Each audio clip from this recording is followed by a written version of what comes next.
Shalom, shalom, boa tarde. Hoje nós estamos no dia 7 de fevereiro do ano de 2022, é o calendário gregoriano. E pelo nosso calendário judaico, nós estamos hoje no dia 6 do mês de Adar 1, do ano 5782.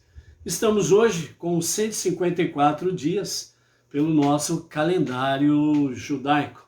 Baruch Hashem por isso, e louvamos ao eterno nosso Deus por estarmos aqui mais uma vez em A Tarde com a Torá. E o nosso compromisso semanal, a porção da semana dos estudos de Torá. E essa semana nós temos aí Tetzaveh, que significa tu ordenarás, tu comandarás e tu trarás em conexão o povo israelita a mim, o Deus, o vosso Deus.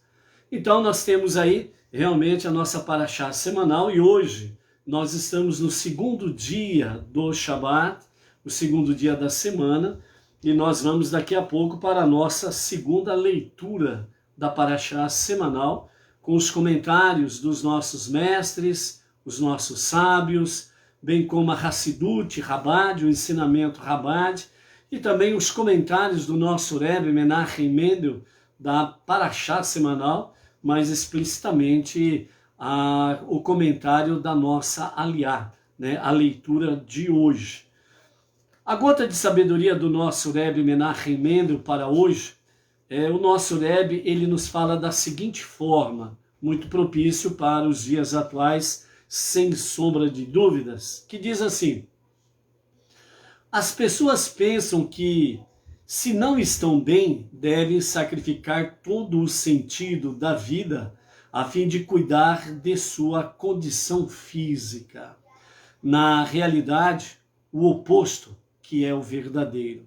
Você não pode separar a cura do corpo da cura da alma. Enquanto trata o corpo, você também tem de aumentar a nutrição da alma. Os médicos sabem muito bem disso, mas deveriam fazer melhor o uso do fato. É interessante essa maravilhosa gota de sabedoria do nosso Rebbe Menachem Mendel, né? E muito, mas muito atualíssima essa gota de sabedoria para esses 2 anos que nós estamos vivenciando aí, né? De pandemia, de pandemônio, de hipnose global, histeria global, né? Medo, pavor e, infelizmente, as pessoas separaram a cura física da cura espiritual. E aí virou um pandemônio. Então as pessoas estão correndo atrás do quê? Estão correndo atrás de bezerro de ouro, o deus Moloque, né? Para as crianças o deus Moloque, para os adultos o bezerro de ouro. A história se repetindo e as pessoas não se apercebendo das coisas.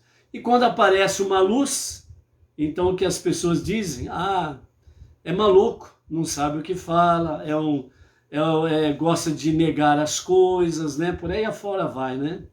Mas os que estão na luz veem tudo, compreendem, entendem. E o medo e o pavor não tem lugar. Por quê? Porque onde há luz não há espaço para o medo e o pavor. Somente confiança em Deus. E é de fato somente a confiança em Deus para poder trazer a cura devida para o nosso corpo físico e a nossa cura da alma. O que nós vemos e o que nós estamos vendo nesses últimos 2 anos é exatamente a separação de uma coisa da outra. As pessoas procurando desesperadamente a cura física e aí acreditam em qualquer balela. Acreditam no experimento que não tem comprovação científica, não tem segurança, não tem eficácia. Os próprios fabricantes não dão segurança nenhuma nesse aspecto. E, de fato, né, por causa disso daí, quando falamos estas coisas, falam que nós negamos, né, a questão das picadas. Aquilo que foi provado, comprovado cientificamente, com eficácia e segurança, que são as picadas antigas, elas têm o seu efeito positivo, porque seguiu o percurso correto do experimento até a comprovação científica de eficácia e segurança, aí foi transformado realmente naquela picada oficial. Isso daí nós não negamos, em hipótese nenhuma. Então, a picada salva, a picada é vida, física falando, né? Sim, estas que estão aí para trás, devidamente comprovada, né? Você percebeu que em 1983, quando surgiu a famosa doença da AIDS, até hoje não acharam a picada oficial para essa doença? E como que conseguiram arrumar isso daí, entre aspas, né? Conseguiram em 6 meses? Em 6 meses. De 1983 a 2022, ainda não acharam a picada oficial para a AIDS, por exemplo. O câncer continua na fila de espera para a picada, remédio, seja o que for, que venha realmente trazer segurança para as pessoas que estão acometidas destas enfermidades e tantas outras por aí afora vai. Agora, em 6 meses, trouxeram um experimento, jogaram para o mundo, para as nações. Os fabricantes estão ganhando bilhões e trilhões na custa da cegueira das pessoas. Porque trouxeram o medo e o pavor, e as pessoas separaram o corpo da alma. O que significa isso? Separaram a fé em Deus, confiança em Deus, e a busca correta com médicos que são de fato compromissados com a vida e com o paciente, para buscar orientação devida com estes e seguir realmente os seus protocolos. E os médicos que de fato estão fazendo isso, estão sendo aí, as suas honras estão sendo assassinadas dia a dia. Porque as pessoas separaram o corpo da alma. Ou seja, confiaram no bezerro de ouro que apresentaram, trouxeram agora recentemente o deus Moloque para as crianças. E a fé, a alma, jogaram fora. Então, você não pode separar a cura do corpo da cura da alma. Separar é catástrofe, é o que nós estamos vendo. Enquanto trata o corpo, você também tem de aumentar a nutrição da alma. A palavra, a Torá, as 7 leis universais, as preces diárias, a Tzedaká. Os médicos sabem muito bem disso, mas deveriam fazer melhor uso do fato. Ou seja, os médicos sabem disto, que a cura do físico junto com a da alma é um ingrediente que traz bons e ótimos resultados. Mas aqueles que não estão compromissados com a vida, não estão compromissados com Deus, não estão compromissados com a vida do paciente, eles não valorizam isso. E eles fazem com que cada vez mais as pessoas separem o corpo da alma. Ou seja, perder a consciência de Deus. As pessoas falam assim, não, mas eu acredito em Deus. E por que você abandonou Deus e correu atrás do bezerro de ouro? Por que você não se instruiu melhor sobre os fatos, os acontecimentos? Por que você não deu crédito que os fabricantes disseram, não nos responsabilizamos pelos efeitos diversos? abandonaram Deus e correram atrás do bezerro de ouro que trouxeram aí. E está uma loucura. Primeiro disseram, fique em casa. O gado obedeceu. Depois disseram, põe uma fantasia na cara. O povo obedeceu. Depois disseram, mantenha a distância. O povo obedeceu. Tudo de forma tola. Como manter distância, chamada, distância social, se nos metrôs, ônibus urbanos, a superlotação é uma realidade? Como manter distância social no aeroporto, na fila do check-in, e depois todos entram dentro da lata de sardinha e ficam espremidos um no outro? Cadê a distância? Tolice e mais tolice. Separaram o corpo da alma. Fizeram as pessoas perder a consciência de Deus. E aí virou uma histeria global, uma hipnose global. Então os médicos sabem muito bem que para uma rápida e eficaz cura é preciso curar o corpo e nutrir a alma. Mas eles fizeram para uma boa parte da população, fizeram as pessoas anularem a alma, a consciência de Deus. E aí, não adianta você mostrar que pedra é pedra, eles não aceitam. Não adianta você dizer que o branco é branco, que eles não aceitam. Não adianta você mostrar que o mal é mal, porque eles não aceitam. Porque estão numa hipnose global. Mas a realidade é esta. O verdadeiro, ou melhor dizendo, a verdadeira cura é quando há harmonia entre a consciência divina, Deus, a alma e o corpo físico. Separou, virou açougue. E aí não dá nada bom. Portanto, a sabedoria do nosso Rebbe é: busque um bom médico, atencioso, comprometido com Deus, comprometido com a vida, comprometido com você, paciente. E siga as suas instruções e o milagre ocorrerá. Graças a Deus, temos muitos e bons e maravilhosos médicos e um corpo de enfermagem devidamente preparada, em vários lugares que estão seguindo o protocolo da vida e as pessoas estão sendo salvas. Por isso, a palavra de sabedoria do Rebbe é salvar vidas, tanto fisicamente como espiritualmente. Por isso, entre nesse time, faça parte desse time. Não se esconda. Revele cada vez mais a verdade como ela precisa ser revelada. Ok? Baruch Hashem, graças ao Eterno, nós estamos aí em à tarde com a Torá.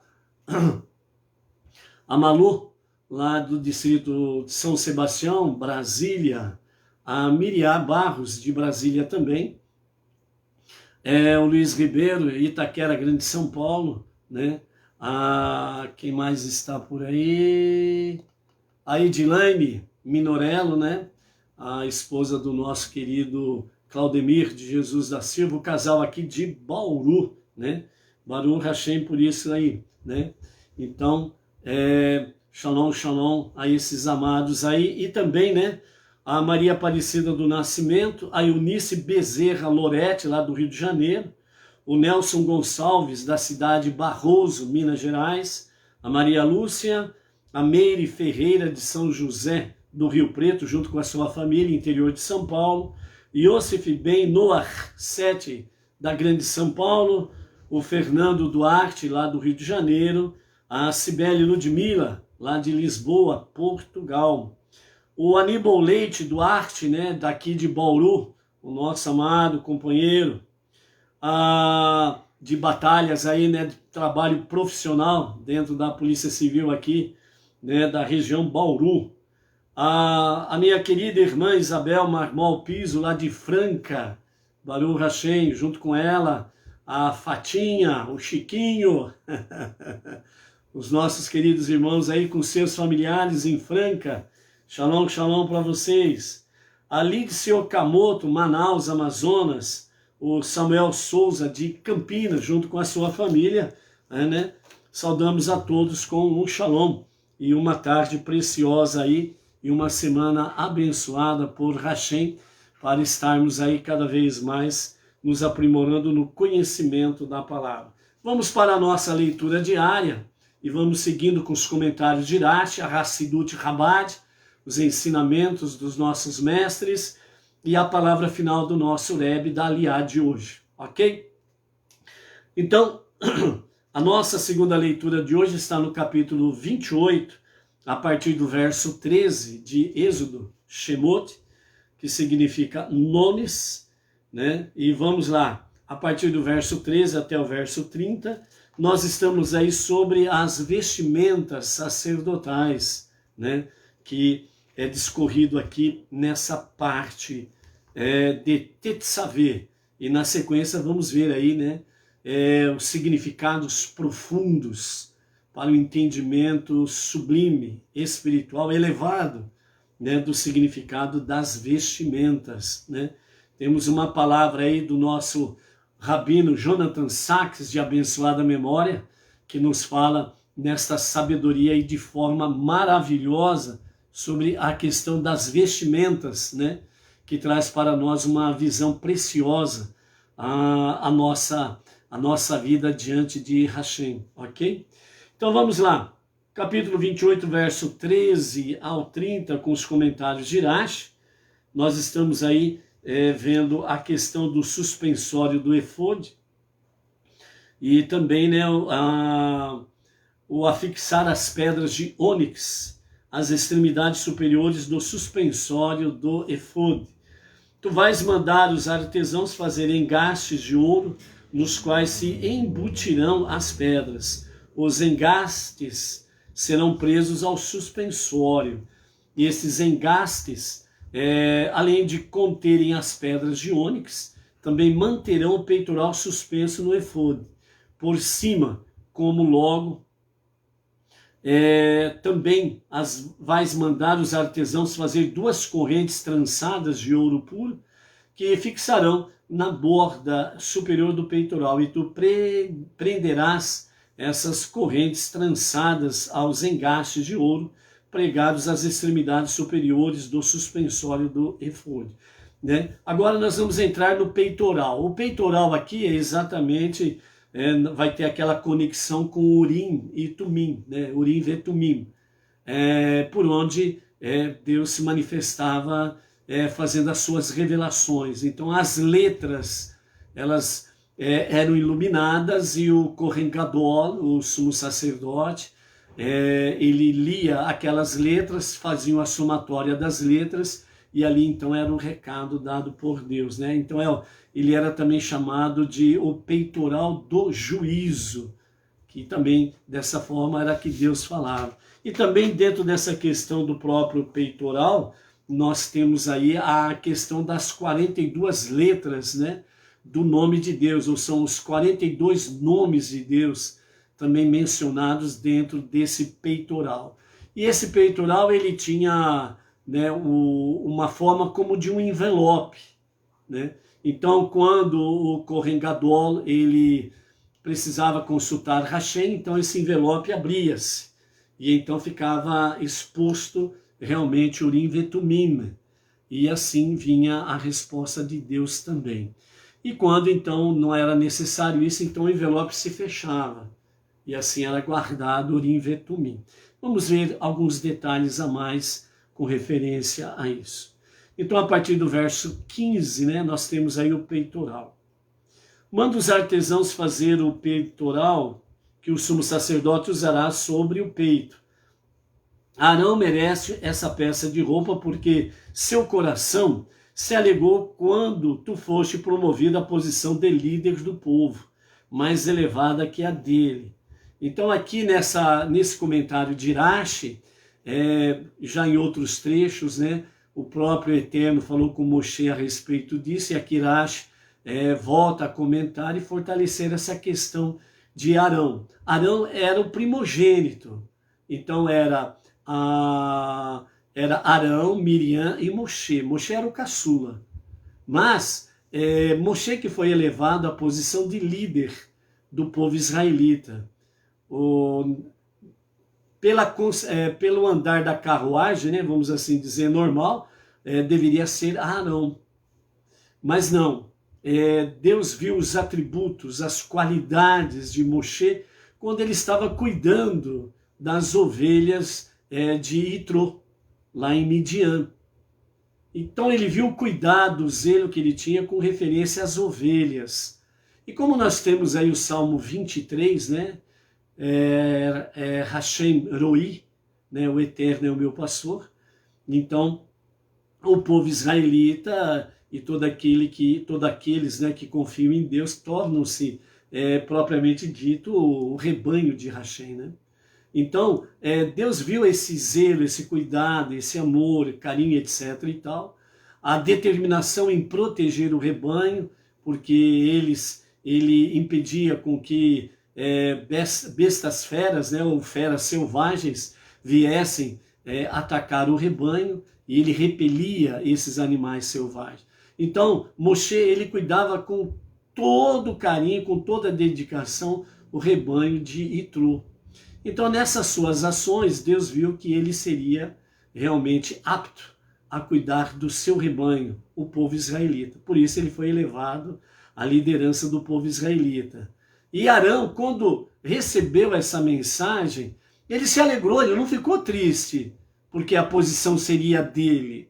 Em hipótese nenhuma, ele se alegrou, ele ficou feliz pela decisão de Deus. Ele não olhou exatamente uma questão de posição dentro do escopo familiar. Eu sou o primogênito e Moshe é o caçula, eu tenho que ser o líder, e não Moshe. Ele não olhou isso, ele olhou a decisão divina, a decisão de Deus. E isso é consciência de Deus, consciência divina. É o que está faltando muito para os dias atuais.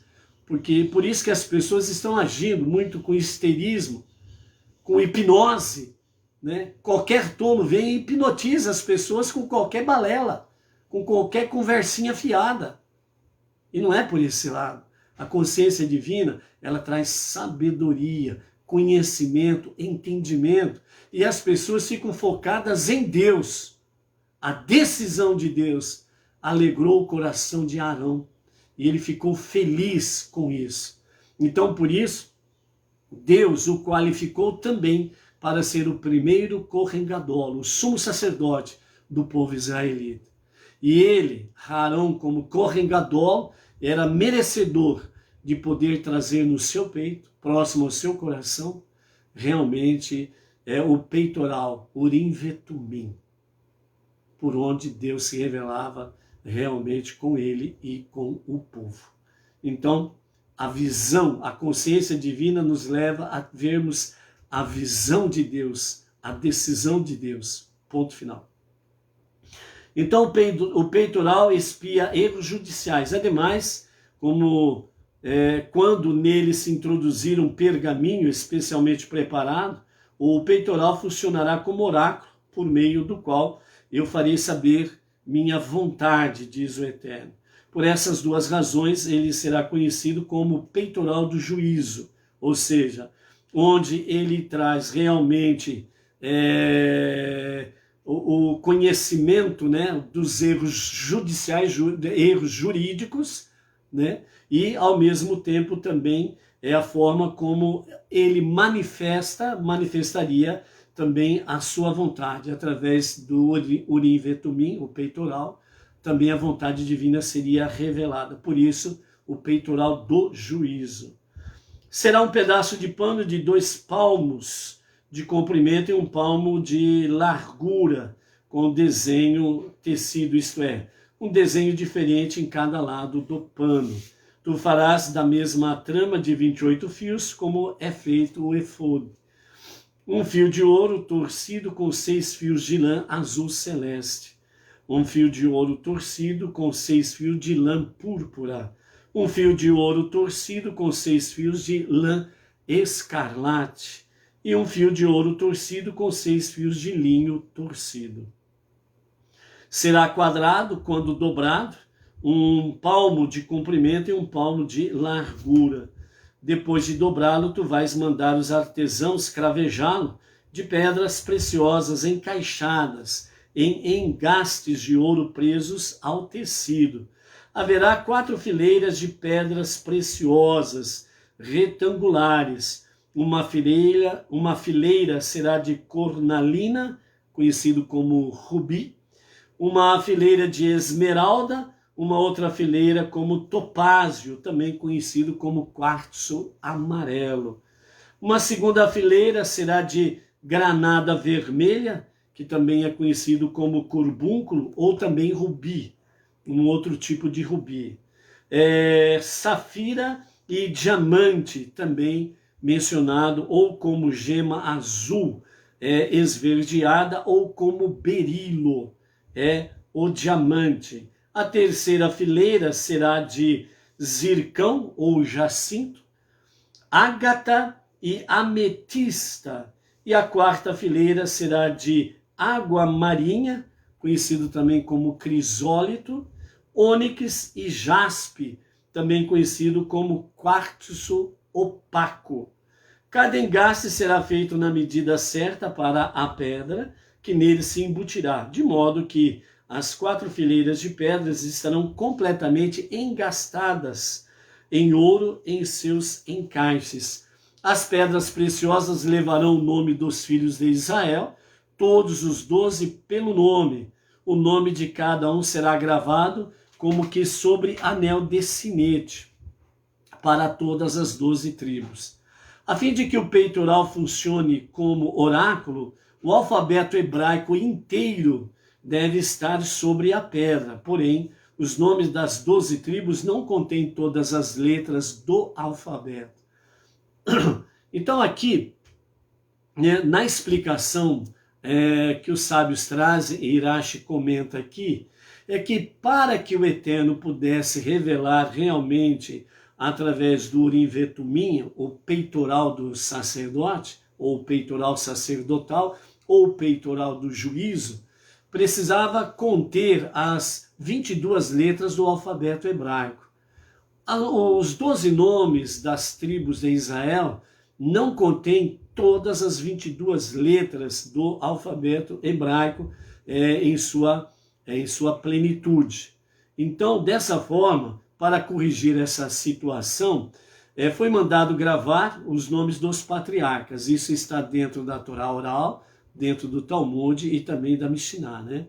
Então, os nossos sábios trazem o conhecimento destas preciosidades que a Torá escrita, só ela não traz. Por isso que a Torá oral, Talmud, Mishnah, né, vem trazer as explicações de uma forma mais profunda, mais elevada, para que possamos compreender o que está realmente escrito na Torá escrita, ok? Então, por isso, sem a Torá oral, não há como compreender realmente melhor, mais profundamente, mais espiritualmente a Torá escrita, ok? Então é somar nesse sentido.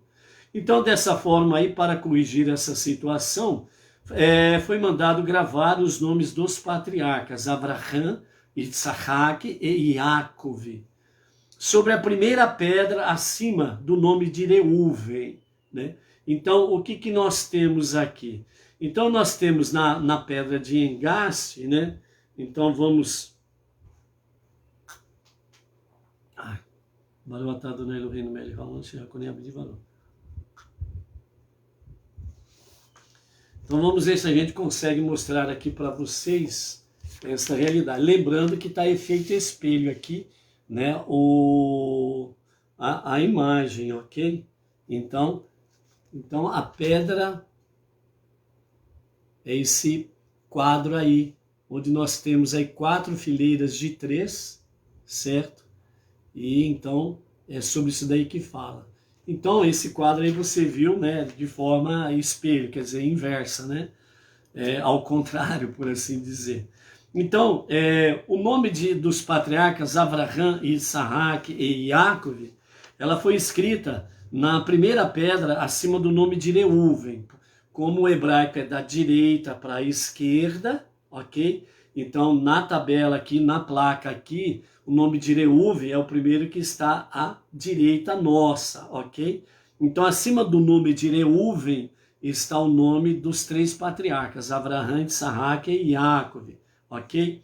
E depois, as tribos de Yeshurun, né? A expressão as tribos de Yeshurun, né? Que no hebraico é Shivite Yeshurun, Shivite Yeshurun, que significa as tribos de Yeshurun. Então esta expressão, ela foi escrita no último nome, né? Embaixo ou abaixo do último nome, portanto à esquerda da placa, e o último nome é Beniamim. Então, Shivite Yeshurun foi escrito abaixo da placa onde vai o nome de Beniamim. Desta forma, então, está plenamente aí o alfabeto hebraico completo no peitoral do sacerdote, né? Então, dessa forma, todas as letras estão ali, então Deus poderia tranquilamente usar todas as letras do alfabeto para revelar a sua vontade, ok? Continuando aí, verso 22 do capítulo 28. Tu vais mandar os artesãos fazer 2 correntes de ouro puro trançadas com cordões para prender a borda superior do peitoral, aos suspensórios do efode. Tu vais mandá-los fazer 2 argolas de ouro para o peitoral e fixar as 2 argolas nos 2 cantos superiores do peitoral. Tu vais mandá-los passar as 2 tranças de ouro através dessas 2 argolas nos cantos superiores do peitoral. Então, manda-os prender as 2 extremidades de cada uma das 2 tranças nos 2 engastes de ouro que vais tê-los feito fixar na parte da frente dos suspensórios do efode. Ok? Vamos tentar visualizar esta prática aqui, né? O Miguel quer me ajudar aqui, Miguel? Vamos ver se o Miguel está disposto a me ajudar aqui. Olha lá, vamos lá ver lá. Ao vivo e a cores é sempre assim. Tem sempre uns negócios aqui, uns negocinhos ali.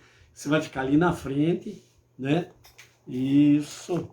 E você vai segurar o livro assim. Segura aí.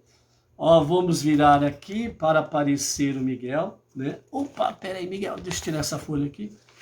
Pode deixar, não tem problema, depois pega. Então vamos ver aqui. Aí, mostra a carinha aí, Miguel. Primeiro, aí, dá um shalom para a turma. Shalom.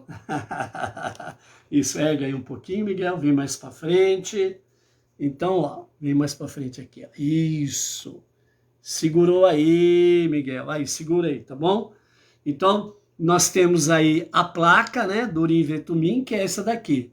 Então, aqui nós temos o nome de Reuven, que tem acima dele o nome dos 3 patriarcas, erguendo um pouquinho mais. E aqui nós temos Beniamim, né, que é a última da placa. E debaixo está lá Shivite e Yeshurun, as tribos de Yeshurun. Ok? E mais para cá, nós temos aí a questão do avental, o efode, e onde fica pendurado a placa, né? O Kohen Gadol, ele veste esse avental aí, ok? Vamos aqui mostrar.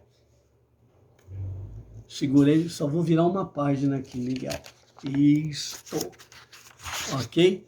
Então aqui, ó, esse é o avental, esse é o efode, ok?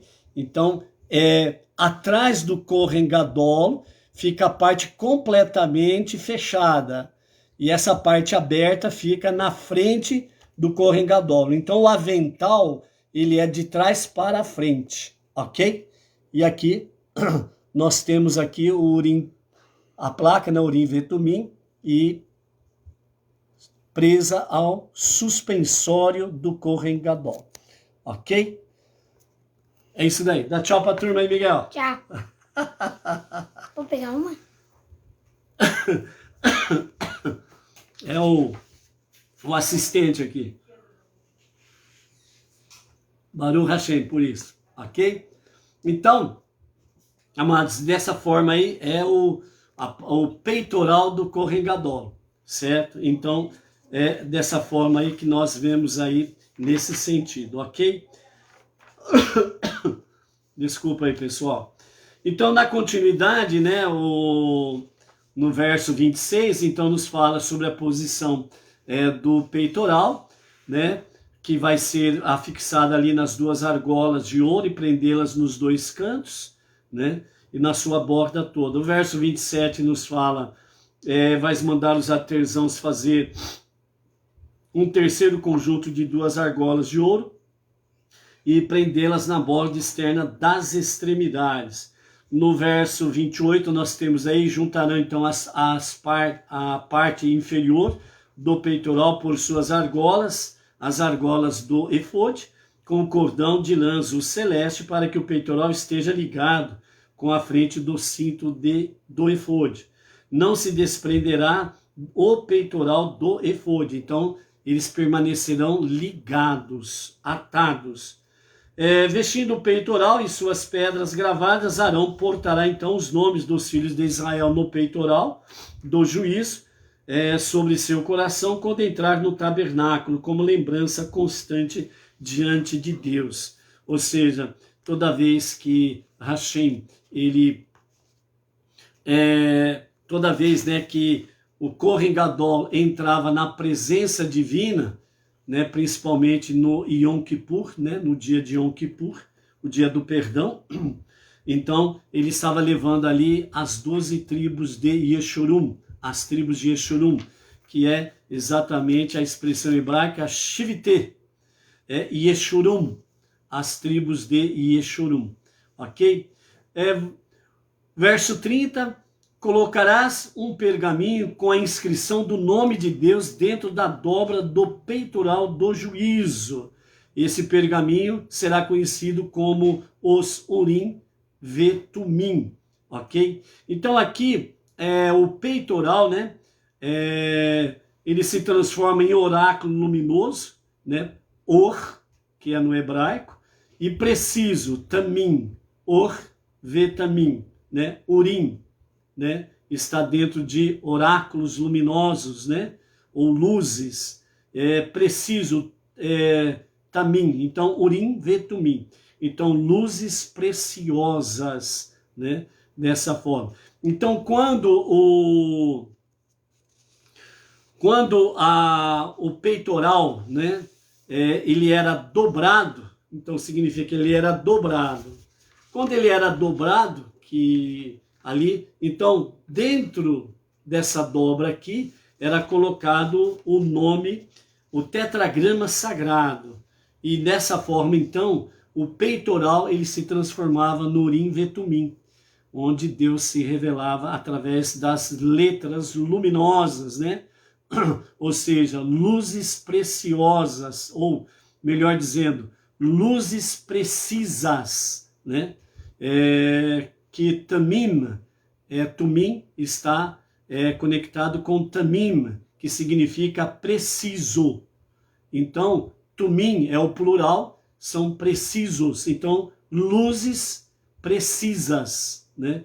Então, essas luzes precisas, objetivas, diretas, era a forma com que Deus se revelava a sua vontade através do Urim Vetumim.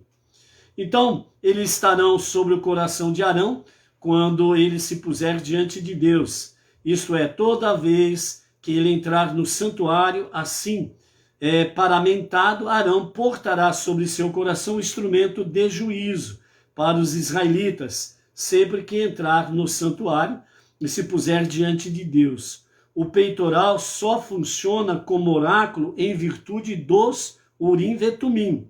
No entanto, eles não são parte integrantes do peitoral.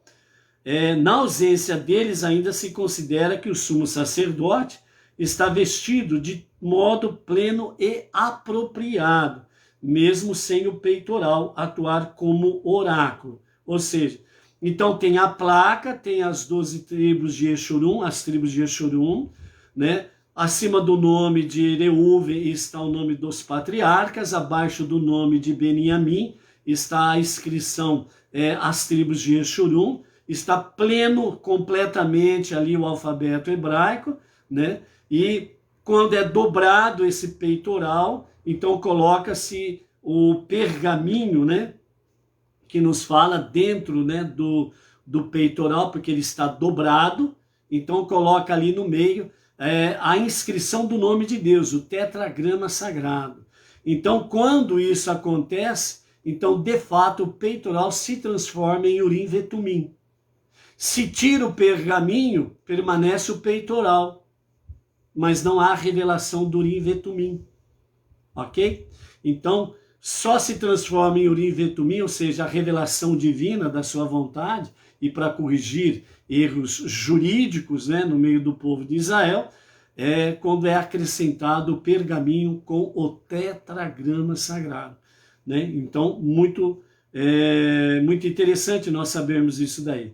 E quando não era colocado, né, o pergaminho com o nome de Deus, o tetragrama sagrado,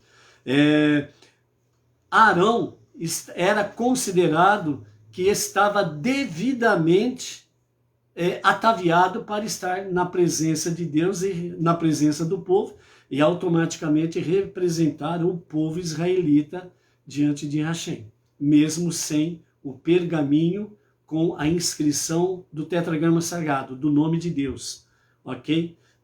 E quando ele era colocado na dobra, então a placa ela se transformava em Urim Vetumim, ok? Baruch Hashem, aqui então nós encerramos a nossa terceira aliá, ok? Vamos ver algumas curiosidades, ou melhor, alguns conhecimentos a mais que nós temos aí através dos nossos sábios, né? Que traz para nós na Hassidut, ok? Então veja bem, a presença divina, como é revelada, né, o pergaminho com o tetragrama sagrado, então dessa forma, o nome de Deus, né, de 42 letras, que é inscrito no Urim Vetumim. Então o Urim Vetumim, ele está com a conexão dos 42 nomes do nome de Deus, né? São nomes que trazem grandes revelações mais profundas e elevadas aí, né? Então, o Rashi explica de modo bem simples que os nomes foram escritos de acordo com a ordem que nasceram, ou seja, ordem de nascimento. Reuven, Shimão e Levi numa fila. Yehudá, Dan e Naftali em outra. E na segunda pedra, né? Na segunda ordem, né? Gad, Asher e Zahar, Zevulun, Yosef e Beniamim. Então aí nós temos dessa forma a inscrição das tribos de Yeshurum, ok? Vamos ver outro comentário que nós temos aqui também para trazer dentro desse aspecto. Então aqui, né, a placa, nós trazendo aqui para o conhecimento de forma mais simples e bem clara, a respeito da pedra, né, que leva às tribos de Exurum. Então nós temos aí, na primeira fileira, quer dizer, em cima de tudo, da direita para a esquerda, nós temos Reuven, que a pedra que representa Reuven é o rubi, né, ou sárdio, também em outras versões traz a expressão sárdio, né, mas é rubim, né. Também tem a expressão, né, odem, né, com referência a rubi, né, na expressão hebraica, odem. O segundo nome, na sequência da direita para a esquerda, Shimon, e a pedra que o representa é o topázio, né, que no hebraico se fala pitidá, pitidá. O terceiro nome da primeira fileira é Levi, e é representado pela pedra esmeralda. No hebraico é Barekte, né? É esmeralda. Segunda fileira, da direita para a esquerda, vem Yehudá, que é conectado com carbúnculo, e no hebraico é Nofer, né? O carbúnculo. O segundo nome da segunda fileira é Isahar, que é representado por Safira, e no hebraico é Sapir. O terceiro nome da segunda fila é Zevulun, é o diamante que o representa, ou jaspe, né? E no hebraico é Yahalom. A terceira fileira, da direita para a esquerda, temos a Dan, a pedra é a turquesa ou opala, né? No hebraico é Leshem. O segundo nome da terceira linha, Naftali, a pedra é Ágata ou Shebo, no hebraico, né? O terceiro nome é Gad, ametista, e no hebraico é Arlama. E a quarta e última linha, né? Da direita para a esquerda nós temos Asher, crisólita é a sua pedra, e no hebraico é Tarshish. O nome de Yosef, na sequência, a pedra é ônix e Shoham. E o nome de Beniamim, a pedra é jaspe, né? E no hebraico é Yashef, né? Então, Beniamim. Então, aí nós temos, né, os 12 nomes das 12 tribos, né? As tribos de Yeshurun. Então, uma coisa que nos fala aqui, né, que nem nos diz aqui no verso 29, né, capítulo 28, verso 29, diz: e levará Arão os nomes dos filhos de Israel no peitoral do juízo sobre o seu coração, em sua vinda ao lugar da santidade, por memória diante do Eterno continuamente. Então aqui os nossos comentaristas, eles nos falam sobre a questão do lugar de santidade, né, em que Arão entrava na presença da santidade de Deus, então por isso chamado lugar da santidade. Então dentro desse aspecto aqui, os nossos sábios dizem a seguinte questão: 3 motivos devem orientar a construção de uma casa de Deus. 3 motivos devem orientar a construção de uma casa de Deus. Aqui não está se referindo a apenas uma questão de construção de tijolos, mas está falando dentro de uma construção de família, uma construção de ser humano. Cada ser humano precisa ser a casa de Deus. Cada família precisa ser a casa de Deus. Cada sinagoga precisa ser a casa de Deus. Cada comunidade Benei Noach, aonde estiver, precisa ser a casa de Deus. Então, dentro desse aspecto, 3 motivos devem orientar a construção de uma casa de Deus. Primeiro, o motivo religioso.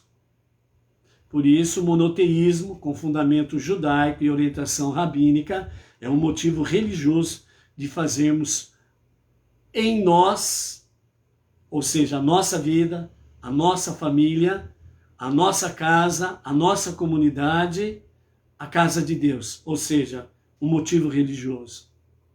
Então nós temos que ter sempre a palavra da Torá, as 7 leis universais, as preces diárias, techuvá diária, tzedaká e etc.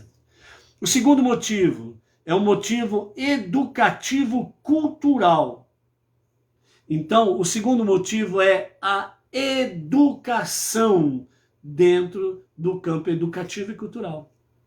Então, a educação, ela precisa estar aí, alicerçada na Torá, no conhecimento da história do nosso povo israelita, do nosso irmão mais velho, o filho primogênito de Deus, e a nossa história de Benei Noach, entre as nações.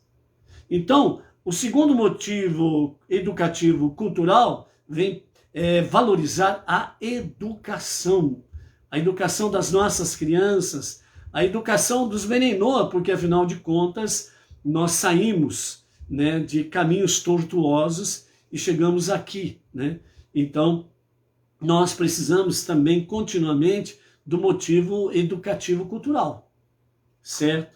E o terceiro motivo é a questão que nos fala aqui os nossos sábios, né? Fala sobre a questão do motivo nacional. A sinagoga é um Beit Knesset, né? A casa que congrega gente judaica, fortalecendo nela o sentimento de pertencerem ao povo de Israel, né? Dessa forma aqui, né, as sinagogas judaicas, elas estão cumprindo esse papel, sem sombra de dúvidas. E nós, esse movimento Bnei Noach, precisa estar dentro desse contexto, ok? Então, nesse sentido, as comunidades Bnei Noach precisam realmente fazer das suas comunidades, de forma análoga, né, um Beit Knesset, né, onde realmente é a casa de Deus, certo? E aí, então, nós vamos ter o quê? Nós vamos ter os ensinamentos, a questão religiosa, a questão educacional, a questão cultural. Vamos aí dentro desse aspecto, Torá, 7 leis universais, nós vamos estar aí cada vez mais edificando a nossa vida, a nossa família e as nossas comunidades na presença de Hashem, ok? Então, esses são mais algumas coisas que nós queremos trazer para ti aqui. E para finalizarmos, né, nós vamos então para a palavra do nosso Rebbe Menachem Mendel, né? Antes disso, né, apenas, né, como mencionamos no começo, né, a palavra do rabino Jonathan Sacks, de abençoada memória. Então, nós, para não ficarmos aí com esse vácuo, né, por termos mencionado o nome, então vamos honrar o nome do nosso rabino Jonathan Sacks, de abençoada memória. Ele traz para nós assim uma palavra bem profunda sobre vestindo para impressionar, sobre a questão das vestimentas, e é um estudo muito precioso. Nós vamos trazer o completo aqui no momento oportuno aqui. Mas o que nós queremos deixar aqui é o sentido que o nosso rabino Jonathan Sacks traz para nós, é que realmente as vestimentas sagradas que nós temos aqui, que nós estamos lendo nesses dias, né, na Parashat Tetzaveh, o nosso rabino ele traz para nós que o judaísmo em si, ele sempre foi uma questão de uma religião mais de ouvidos do que de olhos, né? Então, mais ouvidos do que de olhos, né? Então, por isso, ele nos enfatiza aqui que sempre foi ensinado, enfatizado, muita questão de ouvir em vez de ver, né? E de fato existe aí, nessa questão de ouvir e ver, de uma forma mais profunda, ele nos fala também, que essa daí é uma forma de nós combatermos a idolatria. Por quê? Porque a idolatria você vê para crer. Se você não vê, você não crê. Então a idolatria está muito ligada a isso. Por isso que as pessoas buscam muitas vezes ídolos, que é uma forma de se agarrar achando que é salvação, e não é. É ídolo. Então a idolatria ela está pega no ver e não no ouvir. Então vê, acredita. Então por isso, né, diz o profeta, né? Então como pode o lenhador ir lá na floresta cortar a lenha, cortar a árvore, fazer do tronco da árvore, tira uma madeira, uma parte da madeira, joga no fogo para fazer fogo, e da mesma madeira ele molda lá qualquer coisa, né? Faz lá uma imagem e chega para as pessoas e diz, aqui está o teu Deus. As pessoas vêm e acreditam. Mas daquele pedaço de madeira, como pode ser o seu Deus? Aquele pedaço de pedra, como pode ser o seu Deus? Aí alguém diz assim, é uma representação, está vendo? Ver para crer, é idolatria. Está escrito, e nós vimos aqui no começo do livro de Shemot, e no transcorrer dele, principalmente, né, a questão do Aseret Hadibrot, os 10 ditos de Hashem, né, nos fala exatamente da idolatria. Não farás nenhum tipo de imagem daquilo que há nos céus, nem na terra, nem debaixo das águas.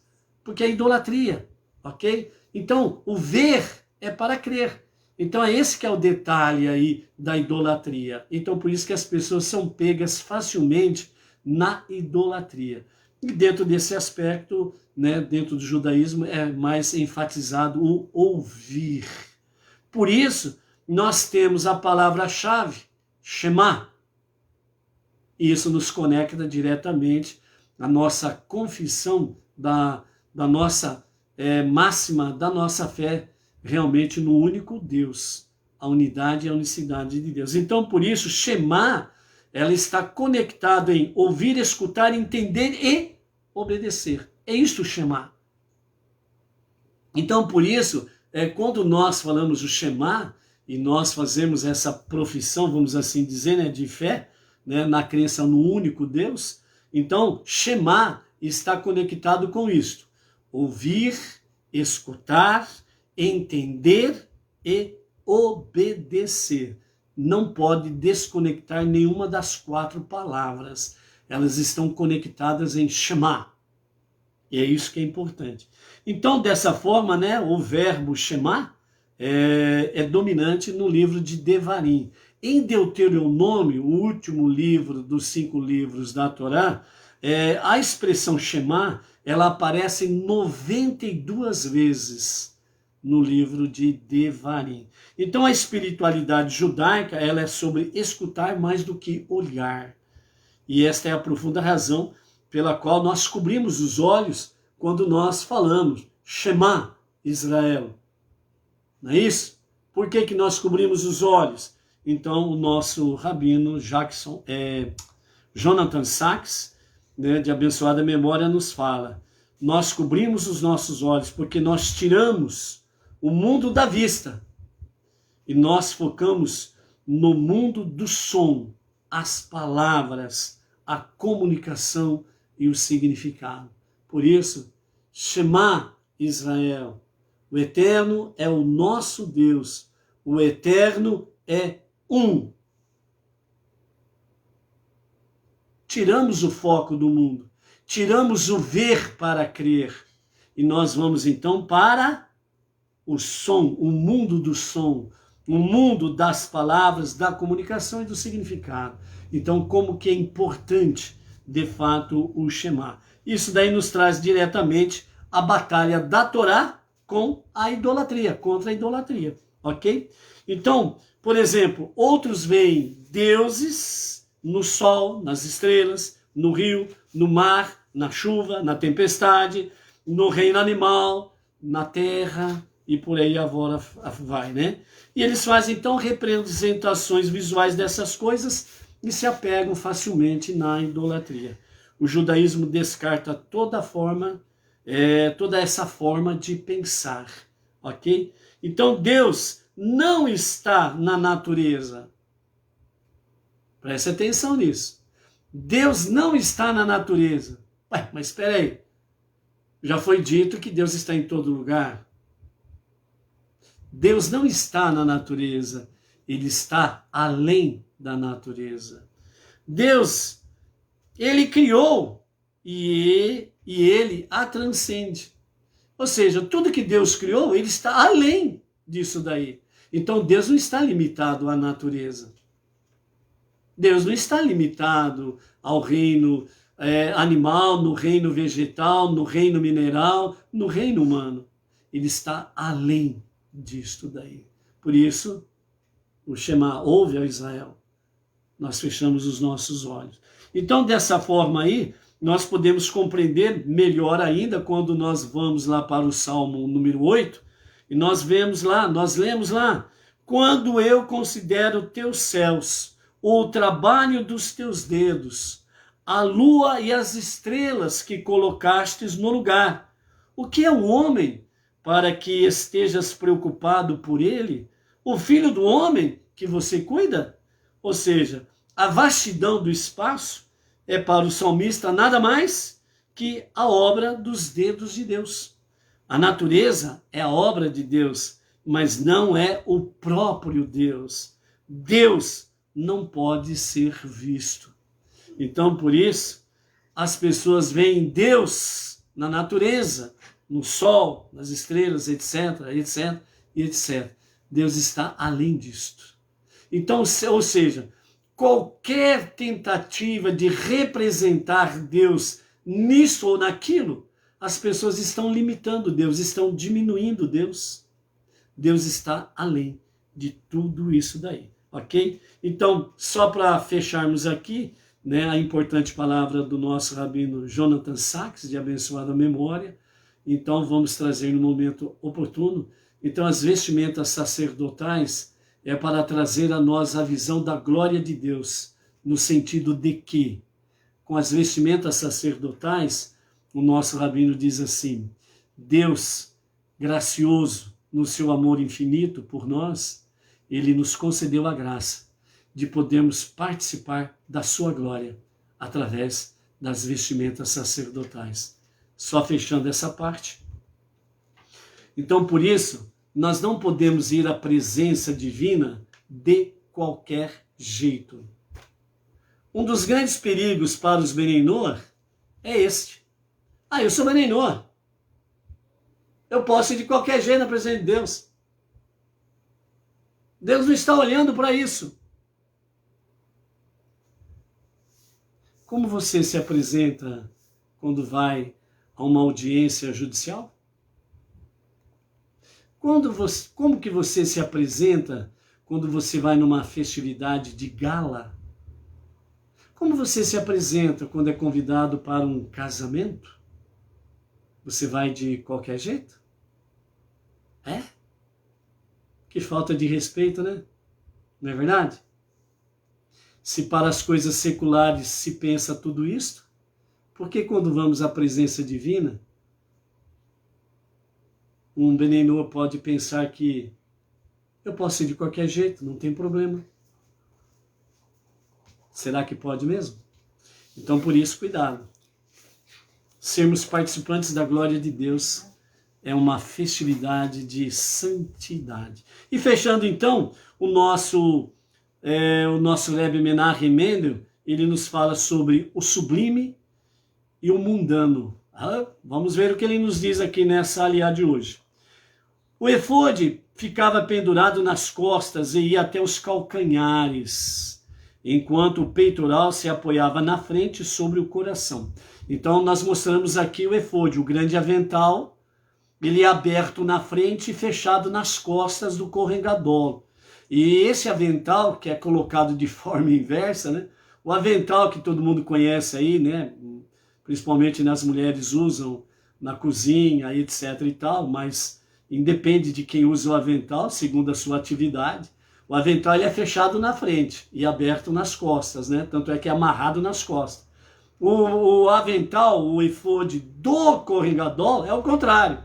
Ele é aberto na frente, portanto amarrado na frente, e atrás ele é completamente fechado e vai até o calcanhar, ou os calcanhares do Kohen Gadol. E o peitoral vem na frente, perto do coração. Será que tem algum significado isso? Será que Deus fez isso à toa? Eu vou jogar isso de paraquedas lá e boa. Será que foi assim? Assim como muitos Benei Noach pensam, né? Não tem problema não, eu vou de qualquer jeito na presença de Deus, não tem nada demais. Deus não está vendo isso, está vendo o coração. E desde quando Deus virou açougueiro para ver só o coração e o resto jogar fora? É assim que Deus faz? Então ele faz que nem um açougueiro, abre o teu peito, arranca o teu coração, o resto não presta, joga fora. Deus não é açougueiro. Tem algum significado? Deus fez com algum sentido? Vamos ver. Então, as costas representam o que é externo e mundano, os aspectos da vida que podem ser necessários, mas não são o nosso principal foco de atenção. Já o lado da frente representa o interior e o sublime, o objeto em que centramos nosso verdadeiro interesse, o objeto que nós, repetindo, o objeto que centramos nosso verdadeiro interesse, assim como o nosso rosto que expressa os pensamentos e sentimentos que guardamos em nosso interior e se encontra na frente de nosso corpo. Olha a comparação que o Rebbe faz. O teu rosto espelha exatamente o que está dentro de você.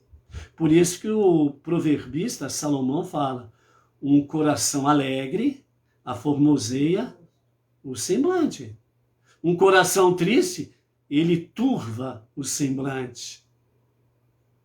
Se há luz em seu interior, o teu semblante é de luz. Se há escuridão no seu interior, o teu semblante é escuro. Já ouviu aquela expressão que alguém disse assim, gente, eu tenho medo de olhar para aquela pessoa, mas me transmite umas coisas ruins. Você certamente já ouviu isso, não ouviu? Por quê? Porque o rosto, ele espelha o que vai no seu interior. Então Deus, ele não arranca o teu coração e joga o resto fora, não. Ele quer você por inteiro. Em frangalhos é o adversário que quer você. Então,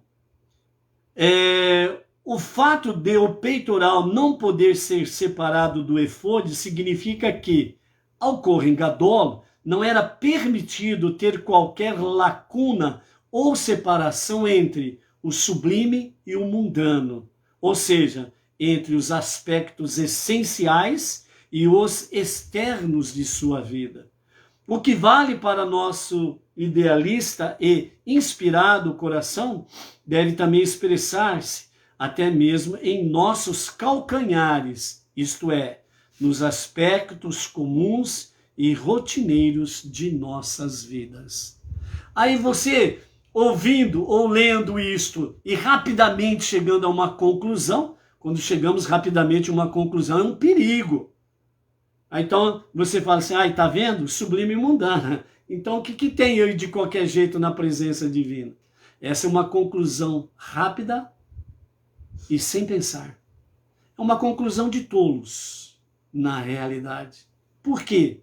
Porque lembre, se você não pensar um pouco mais, não refletir um pouco mais, você não vai se lembrar que o aspecto que Deus nos mostra sobre a questão do nosso mundo inferior, secular, mundano, profano, nós precisamos transformar isto em santidade. Por que nós precisamos trazer mais luz e santidade de Deus para esse mundo inferior? Para que as coisas possam ser transformadas em luz e em santidade. Então esse contato aqui que fala sublime e mundano, que representa tudo isso daqui que acabamos de falar, é exatamente que nós não podemos ser ermitões. Eu vou me isolar lá no deserto, pronto, acabou. Vou ficar lá. E vou lá me santificar, que não sei o que lá, papapá. Não. O ensinamento é que nós precisamos nos envolver com o mundo em que nós habitamos, principalmente nós, Beneinô, que estamos entre as nações, com tanta perversidade, libertinagem e companhia limitada, mas nós não podemos nos contaminarmos com ele. Nós não podemos agir à semelhança dessa questão profana, mundana, mas nós precisamos estar entre os nossos preciosos irmãos não judeus para trazê-los para a luz e a santidade divina. Então, o nosso contato é para transformar a escuridão em luz, fazer a escuridão brilhar, trazer o profano para a santidade de Deus.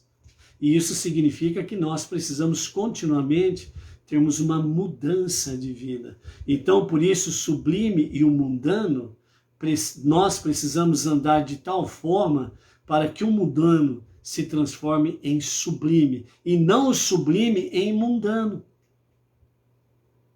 Então, as pessoas precisam ver, e é isso que nos fala o nosso rabino Jonathan Sacks, as vestimentas da integridade, as vestimentas da glória de Deus, em que Ele nos dá agora. Não é uma questão apenas de ver, mas é uma questão de também conviver com a glória de Deus através das vestimentas sacerdotais. Por isso você precisa transformar, aperfeiçoar cada dia mais o teu sacerdote interior para viver esta realidade. Então, por isso, amados, que nós possamos procurar entender cada vez mais isto. Nós estamos num caminho muito sublime, de muita santidade. Deus, sim, Ele nos aceita, nos recebe assim, mas não é para ficarmos estacionados, parados. Não é para continuarmos com aquela mentalidade lá de trás. A nossa mentalidade, ela precisa se elevar. Ela precisa ser mais luz, mais sublime, para que nós possamos, num bom sentido, influenciar o mundo à nossa volta, ao nosso redor, para trazê-los para a luz e a santidade de Hashem, para que a escuridão se transforme em luz, e assim possamos expandir cada vez mais a unidade e a unicidade de Hashem. E nesse aspecto, vamos abreviando os dias para a revelação do justo e o verdadeiro Mashiach. Então, isto está em nós, e Deus confiou a nós essa realidade. Portanto, que possamos viver isto, para que os dias de Mashiach, para a redenção final, se revele rapidamente, para que seja nos nossos dias e que seja para agora mesmo. Amém, vê, amém. Baruch Hashem, mastigue bem e ouça e faça. Serás grandemente abençoado. Seja forte, seja luz. Até amanhã. Shalom, shalom.